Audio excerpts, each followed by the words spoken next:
Hello.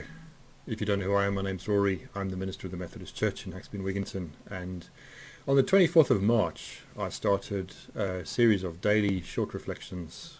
We started into lockdown in coronavirus, and those continued for quite a long time into a few other online sort of teaching and exploring series and courses. But the heart of the first few months of lockdown for me was every day, and then most days after a while, sitting down for 10-15 minutes in the morning and just recording a short thought on some aspect of what it's like for all of us to be alive at this time, whether we have faith or not. There are two words that have shaped the last 7-8 months of our lives more than any others. And I think those words are, even if they haven't shaped them, we've heard them. The words are unprecedented and normal. I've got tired of hearing unprecedented, although it's an important word. It sounds sometimes in the way our politicians use it, if we want to listen to them unkindly, perhaps as though it's an excuse. We've never done this before, so we're not really sure, that you can hold us to account for what we've done. I think that's unfair, but I know I've heard people say that unprecedented is an excuse. But it's more than that. It's much more than that. It is simply the fact that none of us have lived through an extended season like we have for the last 8 months. 8 months ago, we were in the beginnings of the uncertainty of what would happen if this virus arrived. We were starting to see it spread way beyond China, and it wasn't long before it was deeply and richly at home in our bodies, in our country, in our United Kingdom, and in the world. And since then, it has made a huge impact on all of our lives. The word normal, well, I'm not sure that it's a good word at any point in our lives really, but people have talked about normal or the new normal, and so I want to, in a maybe just a, I don't know, however helpful a way as I can, grab hold of the word normal and just ask you and I what that means now. We've all had a lot less of almost everything: relationship, opportunity, toilet paper, it would seem again, for some people, money, hugs, nearness, holidays, all kinds of things that have been for us, I guess, just the assumed backbone of the rhythms of our life over time. But all of those things have been shaken, and all of them have been made more tenuous by the coronavirus. And as we think about from this Thursday, in England at least, going into a month of lockdown, but for absolute essential travel, for schooling, for work, for those who have to go to the shops and buy what we need, we are asked to stay at home for another month, which was novel in March and April and even May. It was full of opportunity, full of possibility, full of time that we might not otherwise have had for many of us. Of course, then the earth was greening around us. The sun was rising and staying up longer every day. It was getting warmer. Spring was on its way, and then the early part of summer. And we now sit at the beginning of November with the clocks changed back again, with the darkness coming early in the late afternoon, and earlier as this month progresses.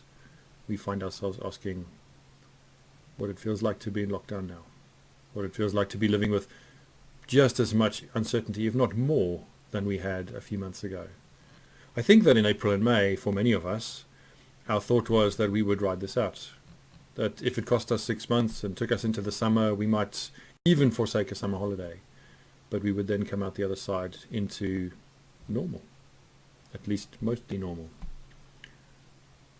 But because we're in the beginnings of a second wave, because the numbers don't lie, even though some people seem to refuse to accept them as cause for concern, here we are wondering what a second wave means, not just right now, but into the possibility of a third and a fourth, and how long we will live with this virus as part of our lives, shaping our lives, not just part of our lives.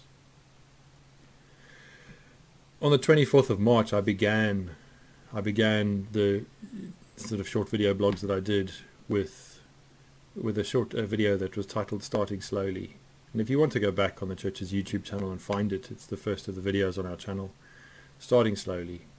I revisited that on the 18th of May as a kind of, perhaps, I was thinking about some of the thoughts that I'd shared then, 2 months later.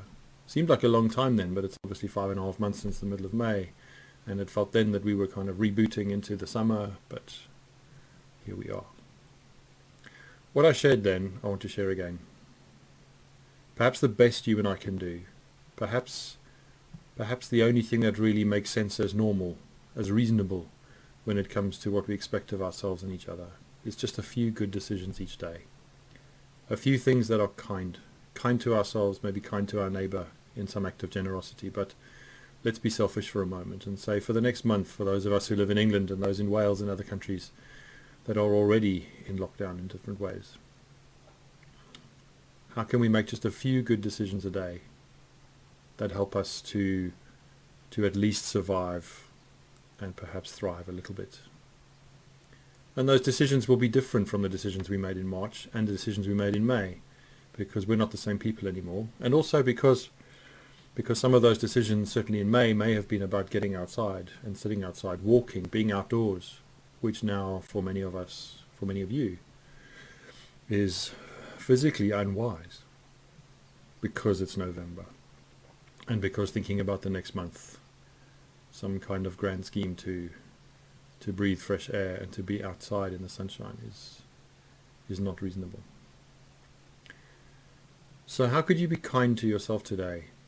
How could you make just a small handful, 3 to 5, just good choices for yourself today, to perhaps take the pressure off yourself, to perform, to be someone that you think you should be, perhaps to get out of bed and put on some clothes and make a cup of tea and do something creative, write or paint or draw or stare out the window for as long as you need to, in order to just be at home in your body and your life as it is right now, even if that's not easy for you. I'm again going to be sharing with you, if you're interested, over the next month at least, probably well into Christmas and perhaps beyond. Monday to Thursday, which is sort of my working week. Friday's my day off, and Saturday. Friday and Saturday are my weekend. Sunday I have church activities, and I'll always be posting, as I have done, a reflection on Sunday's gospel readings or some theme that comes out of our church gathering for the day.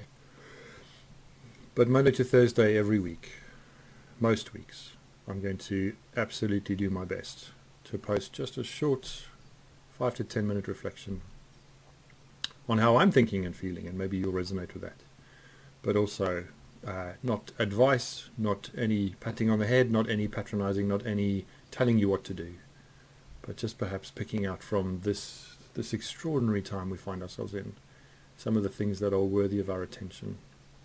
And a lot of them will be about how we are kind to ourselves, how we love ourselves, how we manage ourselves, how we nurture ourselves, how we hold on to ourselves over the next month, 2, 3, through the winter, into the unknown of the 1st of January and the spring, and even next summer, as we wait to find out what this virus is going to become amongst us and what it will still cost us.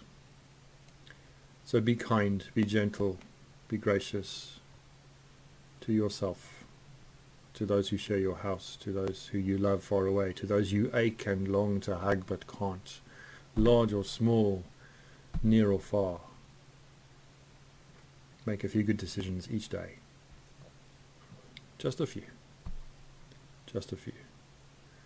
All of us in the new normal are capable of less. We're all able to do less, to think less, to be less active, less productive perhaps. I don't know anyone that hasn't been affected in that way by the emotional and psychological impact of now heading for 8 months of this deep uncertainty, this grieving, this loss, this change. Have a good day. Have the best day you can. And as I've said before, and I will keep saying, if at any point you would like to be in touch with me to see what help I or someone else in the church might offer, even just in a listening ear, in a quiet conversation, in a natter about nothing at all, but the fact of a human voice and some contact, then please be in touch. And I and all the people who are part of our church who are seeking to do the best they can by themselves and the whole community, between us, we'll see what we can do. Bless you. I'll be back tomorrow.